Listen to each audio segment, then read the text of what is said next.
So today's investigation, you will be using what are called Riemann sums to estimate the area under a curve.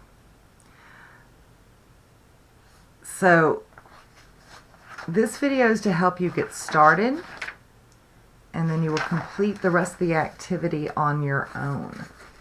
So this is if you're having trouble getting started on how to draw the pictures. So we have a function graphed, and what we're wanting to do is subdivide the interval from 1 to 7 into rectangles of length 2 units. And it says to place the left-hand vertex of the rectangle on the curve each time. So we're going from 1 to 7. Now I didn't even draw that right because we want to do it in 2-unit intervals. But it said to make the rectangle touch the graph on the left-hand vertex. So we're using the left side as our height, where the point reaches on the left. If it had told us to go to the right, we would go all the way to wherever it touches on the right side of the rectangle. So the next rectangle, we're going from the left. Its left vertex hits here, and then we're going to go across and down. This last rectangle, its left vertex is going to hit here and hits down. Now, how would I find the area of each of those rectangles? And what this is doing is finding what is called the integral from 1 to 7 of this function f of x, using what is called left Riemann sum. We're going to take the width of the rectangle, 2, times its height, which in our case, that's f of 1, plus the width times the height, which is f of 3, plus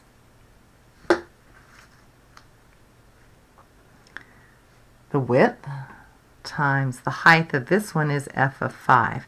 Now I can't tell by looking at the graph each of those values, but I know I can find them. How could I find them? Well, I could just plug them in the calculator. So I would, on each of these problems, put your function in here. So negative 1/3 x squared plus 2x plus 5. And that's saved. And now I would do 2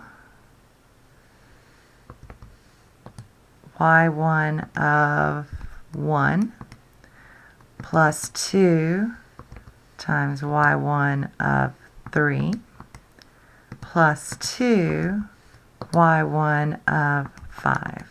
So we're literally plugging it into the calculator exactly the same. And I get an approximation, actually this is all approximation, of 42.667. Now, is this a good approximation? Well, we've got some area that's kind of above, and we're missing some of the area underneath. So what would make it a better approximation? Maybe we need more rectangles. So pause this, do the next few, and then if you have trouble getting started with the right-handed sums, press play again.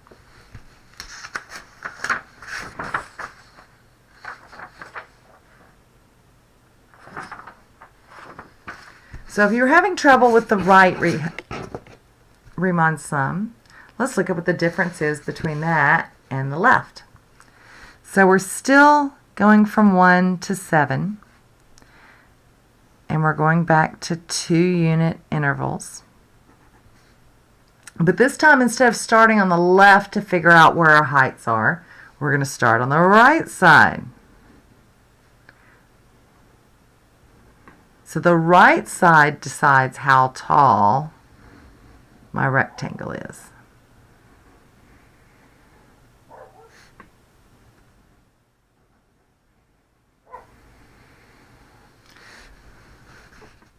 So how would I set up my integral from 1 to 7? In other words, finding the area. Well, the first one's going to be 2 times f of, it's not f of 1 anymore. That height is the f of 3 value. Then this one would be 2 times f of 5 plus 2 times f of 7. So I would go into my calculator.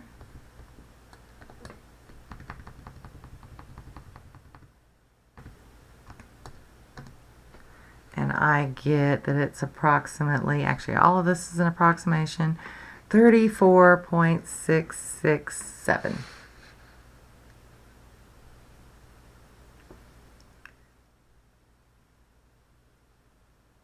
Do the next few with the right Riemann sum. If we end up needing help with the midpoint sum, press play again. If you're asked to find a midpoint Riemann sum, they still are going to tell you how wide they want it to be. But this time, we're going to draw a rectangle so that the midpoint of our base dictates how tall it is. So instead of looking on the left side or the right side, I'm going to go straight up the middle. That point is going to determine my height. So midpoint.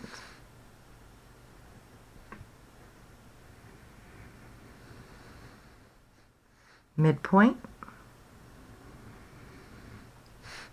So the first rectangle is going to be 2 times f of, the midpoint is at 2, plus 2 times f of 4, plus 2 times f of 6. And if I put that in my calculator, I get 40.667.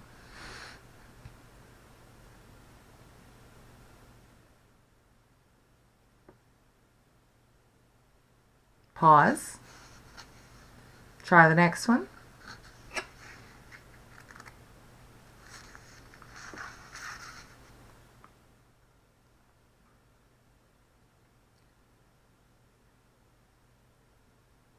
When you're ready for the trapezoidal one, press play. So sometimes we're asked to use a trapezoid. The trapezoid. This one gets close. So what we do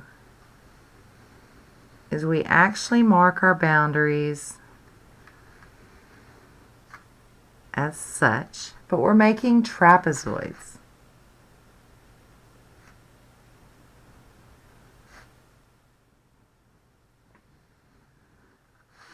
Now the formula for trapezoids is given up at the top. And it has to do with base 1 plus base 2 and a height.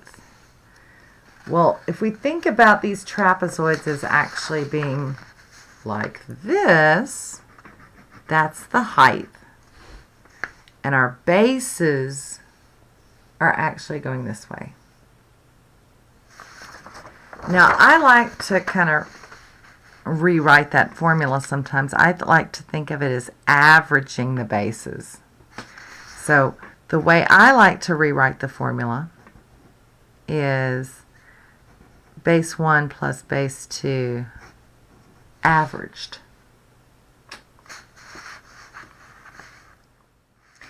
So if I were doing this, I would say that it's 2 this way times the average of f of 1 and f of 3.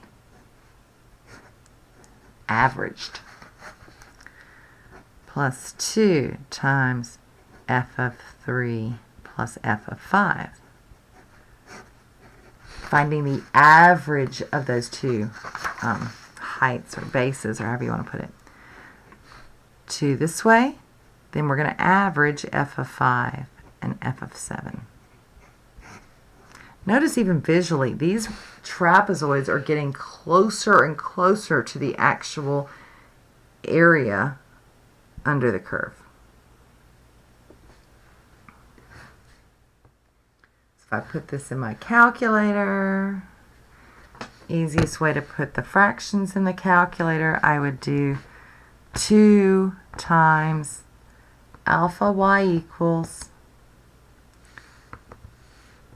y1 of 1 plus y1 of 3 divided by 2 plus 2 fraction. Whoops. Oh, I'd hit fraction too early. Huh? Oh, I didn't mean to do that. Try that again. Oh, 2 times. You can't hit the fraction button too early, or it just loses it.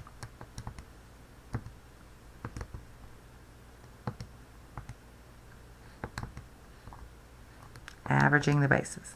Plus 2 times. There we go.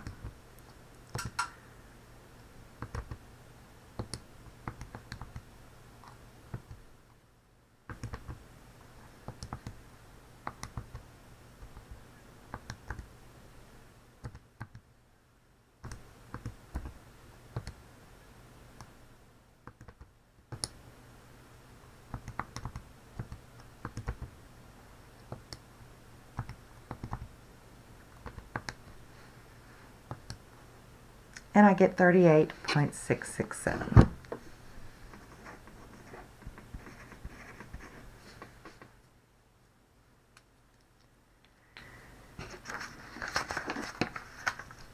Continue through the trapezoidal ones, and then press play when you're ready.